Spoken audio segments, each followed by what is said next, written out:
బాబొస్తే జాబొస్తుంది. బాబొస్తే కష్టాలు తీరుతాయి. బాబొస్తే వ్యవసాయం బాగుపడుతుంది. బాబొస్తే పరిశ్రమలొస్తాయి. ఇట్లాంటివన్నీ కూడా ఒక నినాదాలు అద్భుతంగా ఉంటాయి. పరిశ్రమలు ఎవరున్నా బానే ఉంటది.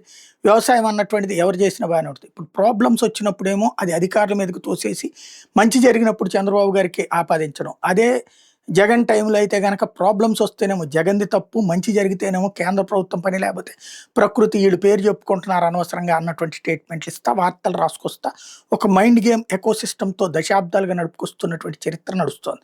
ఇప్పుడు కరెంట్ ఛార్జీలకు సంబంధించి బాబొస్తే కరెంట్ ఛార్జీలు తగ్గిపోతాయి అనుకున్నారు. తీరా చూస్తే ఏడాదిన్నర నుంచి బిల్లుల బాదుడు.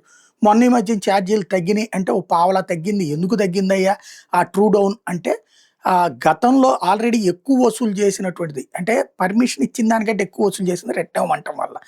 కింద చూస్తే మనకి బిల్లుల్లో మనం కాల్చిన దానికంటే ఆ తర్వాత అప్పుడు అడ్జస్ట్‌మెంట్, ఇప్పుడు అడ్జస్ట్‌మెంట్ అని ఆల్రెడీ ప్రతి బిల్లు మీద వస్తూనే ఉంది. ఆ దోపిడీ జరుగుతానే ఉంది.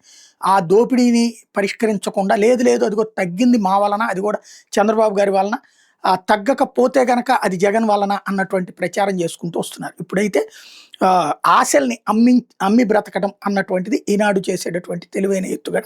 చంద్రబాబు గారు రాబోయే రోజుల్లో యూనిట్ విద్యుత్‌కు రూపాయి 19 పైసలు తగ్గించాలని నిర్ణయించుకున్నారట. 3 ఏళ్లలో చేసేస్తారట. ఏడాది 29 పైసలు తగ్గించేదట ఇంధన శాఖ. ఈ ఏడాది తగ్గించింది ఎందుకని?